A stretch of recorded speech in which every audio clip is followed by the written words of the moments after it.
Good afternoon. Welcome to Value Line's webinar series.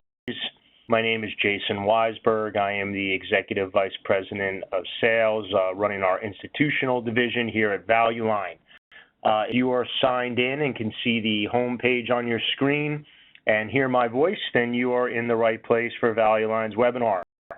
Today is specifically geared towards our library prospective and current customers. And what we're going to go over today is just a few of the top reasons why your patrons use us or want to use us, just to really show you the highlights of the service and what we feel based on the feedback from our customers and the requests for enhancements, what are the most popular features that your patrons should be utilizing or will be utilizing if you decide to sign on with us. Housekeeping items before we begin. The webinar typically runs right about 20 minutes or so. I kind of take questions at the conclusion of the webinar. Feel free to submit those either via the chat or the Q&A boxes on the WebEx platform. If I do not get to your question today, I'll show you in a moment how to contact us for follow-up information. So let's take a look at the screen here. What we're looking at is the Value Line homepage. It's pretty much valuelinepro.com. It's where you go to find out about all our library services. And if you're looking at the screen, you can see right up here at the top, I'm circling in yellow. Under Library Services is where you want to go and click here. It'll show you everything that we offer to either municipal or academic libraries. The main subscriptions are the Library Basic and the Elite. However, if you're an academic library, you also get access to some of our professional subscriptions, such as our Pro Basic or Pro Premium services. Let's talk about how you can get additional help, as we get into the webinar now. I'll also review this at the end. But anywhere on the screen, you can always come to the top right-hand corner where circling in yellow it says questions or contact us. If you simply click on that and go to, it'll bring us to the subscribe or contact us form. You can simply fill out this form by going to any of these links here on the right. Simply fill out a couple pieces of information here that you see on the screen, click submit, and we will get that question answered to you as quickly as possible. So at this point, let's kind of dive in. We're going to, again, highlight just a few features that we feel are, what your patrons should be utilizing if they're not already, and because this is what they told us that they want in our service. If you jump over here on your screen, now you're looking at the dashboard page of a logged in side of our site behind the firewall where our paid subscribers access. The thing that you want to make sure that your patrons are aware of is on this dashboard page, they're utilizing this quick links box to navigate around the site. This is the quickest and easiest way to get access to the subscriptions that you have for your library. And the way you can tell what you have versus what you don't is the color of the links.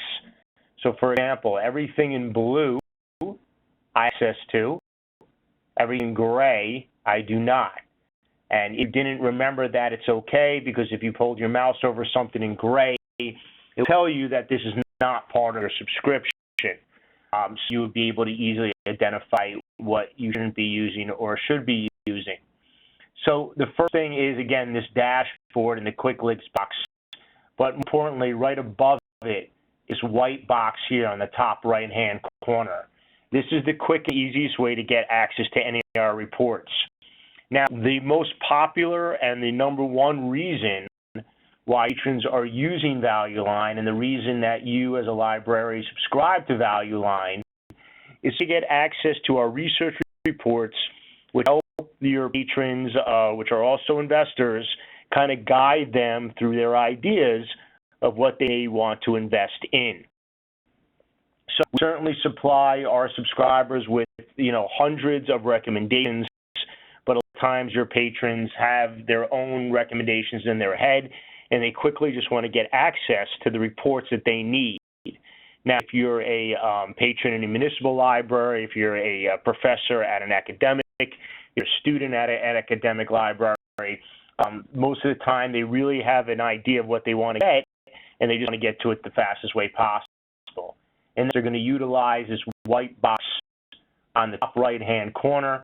They're going to come in here. They're either going to put in the company name or the ticker. So if they know the ticker symbol of the publicly traded company, they would simply type that, such in this case Apple is AAPL, and drop-down list of companies appear. You click on the name of the company. You want to avoid clicking that quote box or pressing enter.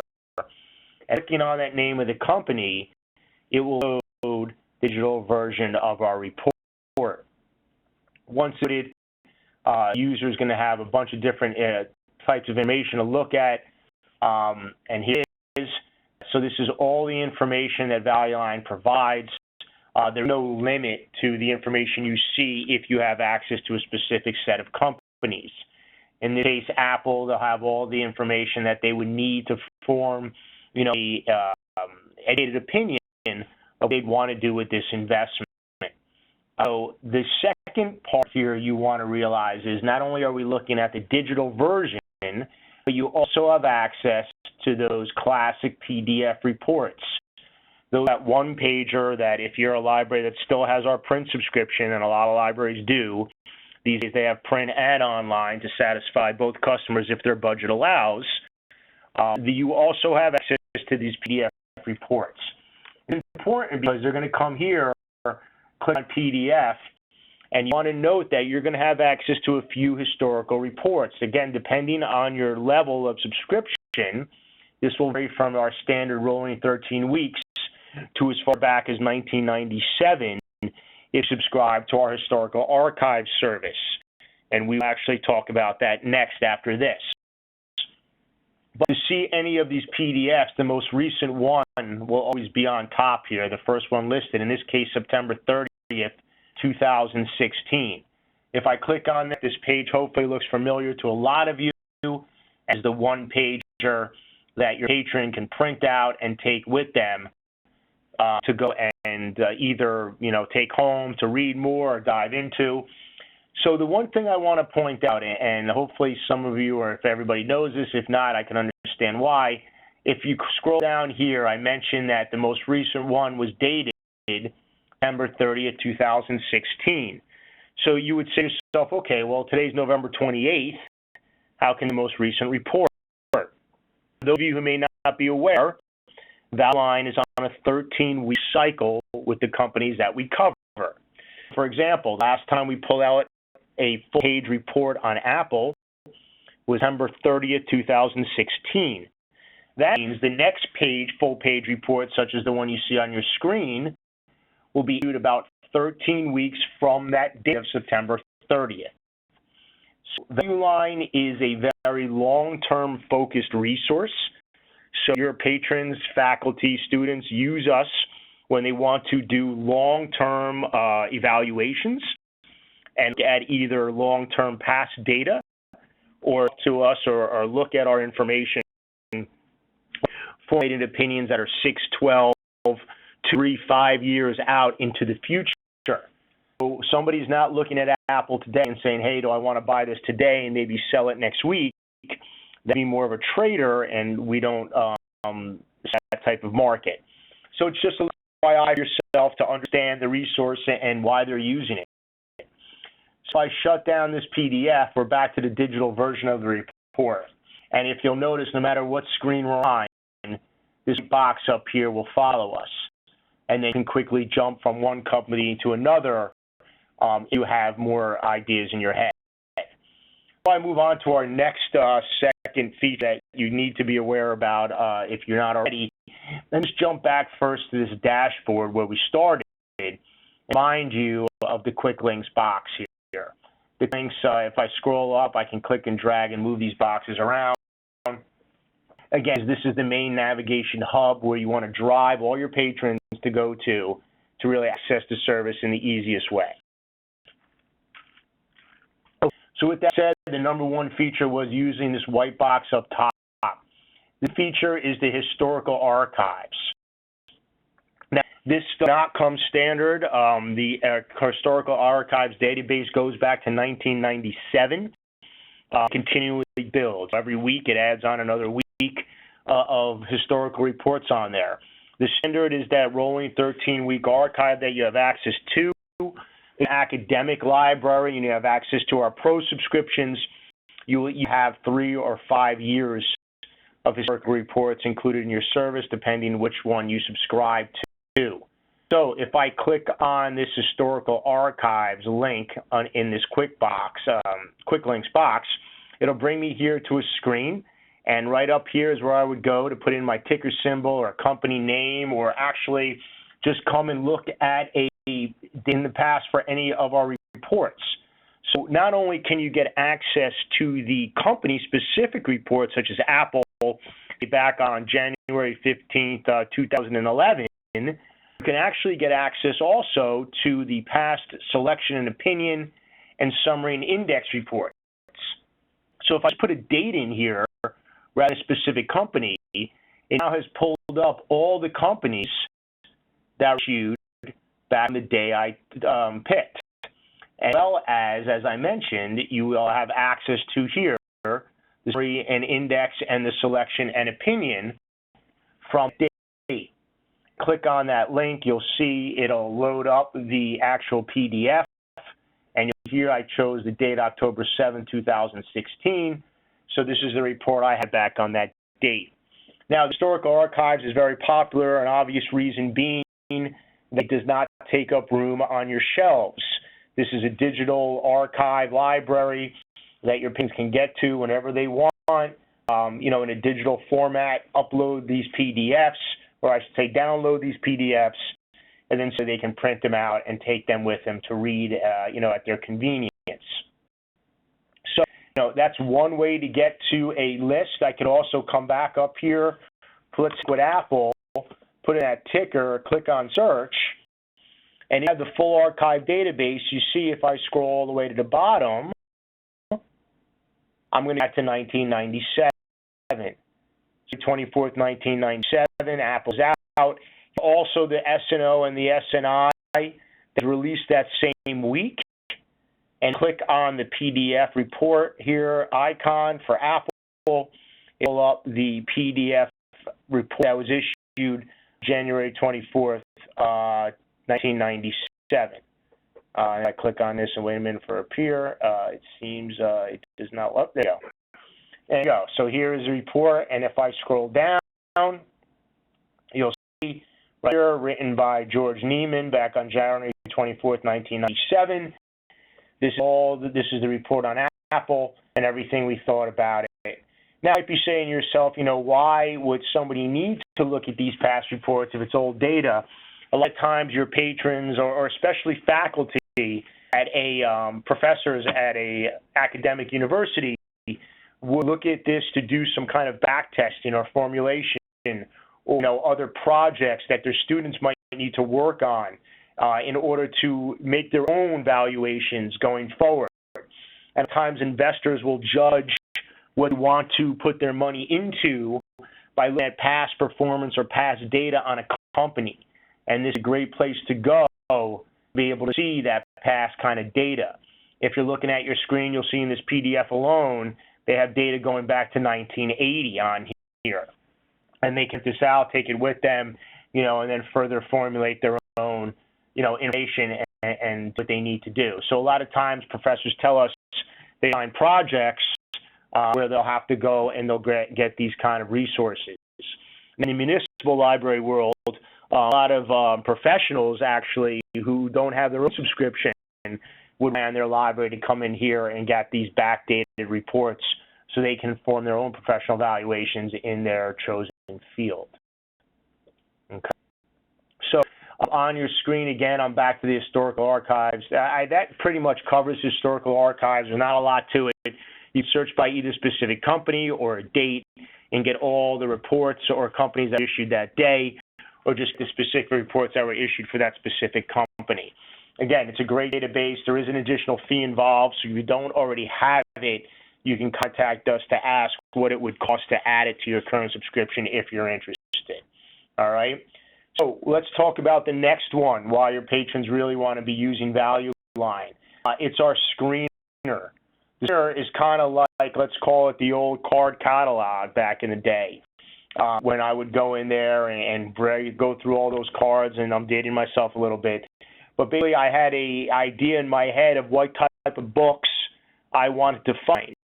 I knew the subject, perhaps I knew a couple of authors, perhaps I knew, even a geographic region I wanted to read about or something, and I would need to go to the card catalog and I would need to find out, where the area that I can find these books, or if I have a subject in my head, where are all the books that fit the subject that I'm thinking about.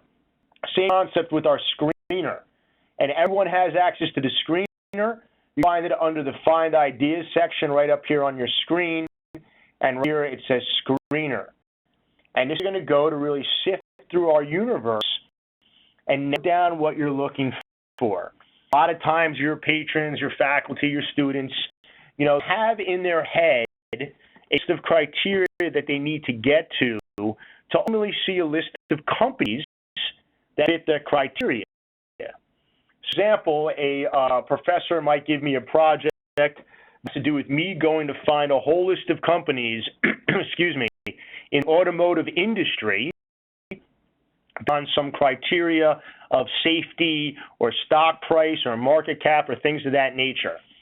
You would come and utilize our screener for this. Again, here's the screener, and on the left-hand side is all the different fields that you can screen on. If you roll down, you'll see the list is going to go on for quite some time. There's a couple hundred fields here. Expand any category, you would just click on this arrow right here, open up the additional fields that are underneath that category. Now, this is a pretty powerful tool because you're going to access not only to standard fundamental data that's available for companies, but as I scroll down, you'll also have access to Value Line's proprietary data, which is included in your subscription. It says our safety ranks, our growth persistence, our price stability numbers. These are the reasons why professionals and your patrons are using Value Line to see these proprietary numbers. What that means is they're looking to see how we feel about a company, how safe is it, what do we think it's going to do over the next few months, 12 months, 2, 3, 5 years out. And these are the kind of numbers that you would use to find that information. Just the screen is very simple. On the left-hand side here, you would just click on, say, industry. As category, let's just say market cap is my second. And I'm going to add in a proprietary field for Value Line, our timeliness rank, which pretty much is our bread and butter. Up, I have 3 levels of criteria, 1, 2, 3, using to kind of narrow my search in Value Line's universe of almost 6,000 companies. And again, depending on your level of subscription, this screen only on the companies you have access to. And this is kind of 1,700, 3,500, or 6,000, depending on the level of subscription you have. So the basic level, you have access to 1,700 company universe that will screen only on those 1,700 companies. So it may be limited in its output based on what you have access to, but we'll return those companies that fit the criteria, again, for the universe that you subscribe to. Building this, we would simply just come up to our first level, in this case is industry right here, and I would simply click on the values. Let's just say we want to look at the beverage industry. And by first industry, you'll see on the right-hand side, they're going to be cumulative matches. In other words, it's going to narrow in scope as you go one level to the next. Okay? So again, level 1, level 2, and level 3. Now, level 1 and level 2 both have 41, because right now we asked for the beverage industry, and we also have our criteria maxed out, so pulling in everything. So the next step would be for me to narrow that criteria just by sliding over the bars if I choose, or I go into the white boxes, and you see now we've gone from 41 to 15. narrowing our search. And then finally, out of those 16, I want to see Value Line's rank of those companies that are 3, and I have 8 companies that ultimately match that. So one level, 41 companies, and our second level, 16, and our third and final level, we have 8 companies. Now, those 8 companies are what they were looking to get. The subscriber, the user, the faculty member, the student, they're looking to get this list of 8 companies. Once you have this list, you can put the forefront of the screen and then really dive into it. Sorry about that. I don't know why it's saying no data. Let's try it again. Oh, it'll be cooperative today. But underneath each one of these here, you have a tab, such as ranks and ratings, that adds on these columns of information. See, you have tabs here, have the columns down here that correspond to what tab I'm choosing. So I can jump into, say, estimates and projections. And to have estimates and projections on certain categories, you see all these numbers filled in. And these are all Value Line's proprietary estimates and projections, pretty much what you're paying for to have access to. Okay? So, you can print this screen right off. If you're a academic library, again, and you have a pro subscription, you can download this data. Municipal libraries don't have access to the download button at this time because of the amount of data available. Academic libraries, you can download a few different parts of the service. Let's recap what we looked at today. We start off at the dashboard here, a dashboard feature. We went to the quick links and the quick links box to navigate, and let's pull that up. And looked at how you can have in blue is what I have access to, and A is what I do not have access to. Okay. We look at the white box here on the top right-hand corner. This is where the quickest and easiest way to go. If I know the company I want to get to, I know the ticker, I know the name, I just write up here the fastest way to get somewhere. Okay. We looked at the historical archives.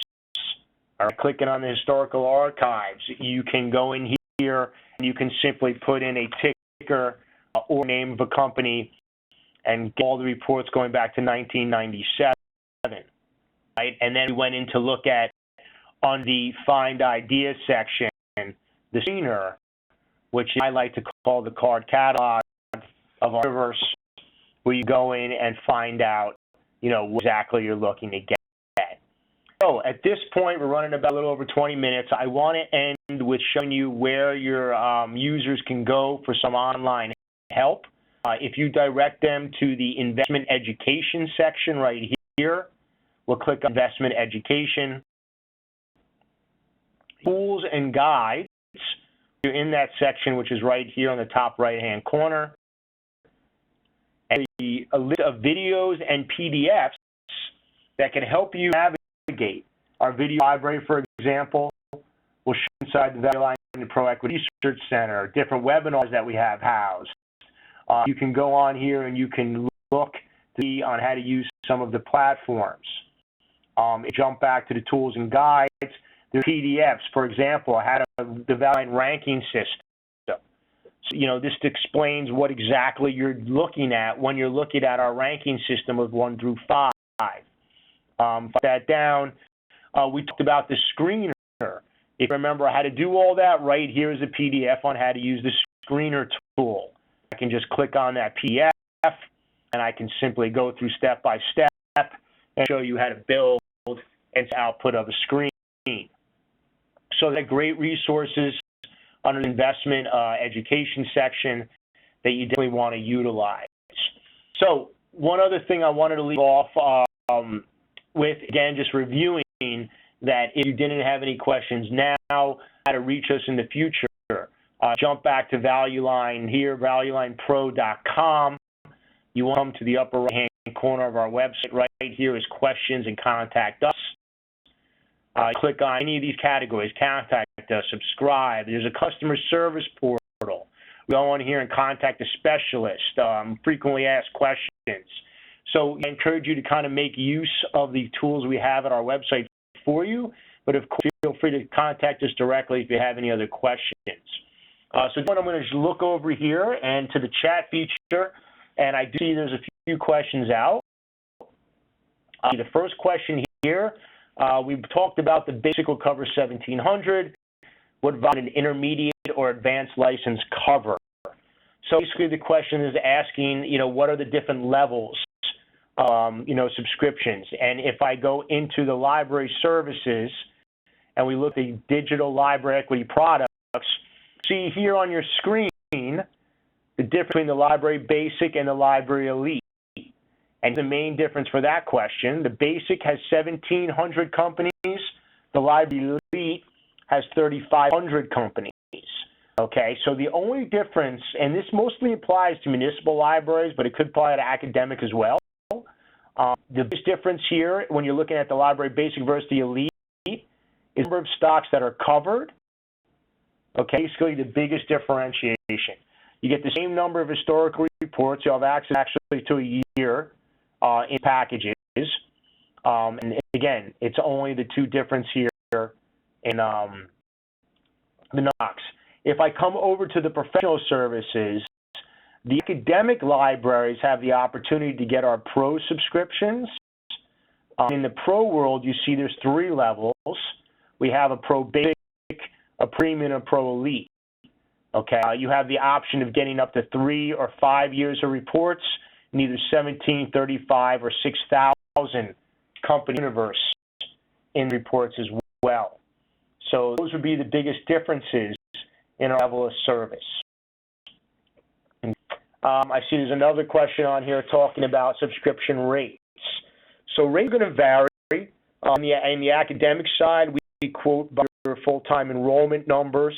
On the municipal side, we look at your card holder and your population served. And, we really pride ourselves in working within a library's budget. A lot of flexibility in terms of, packages and rates and what we can do.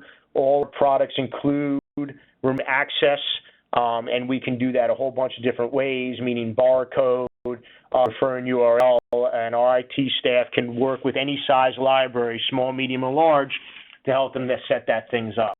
So if you're interested in pricing, you would contact us, and we would work with you regarding the size and scope of your library and what you may need.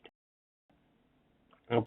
At this point, we're about 28 minutes. I want to thank you for taking the time out of your day to join us.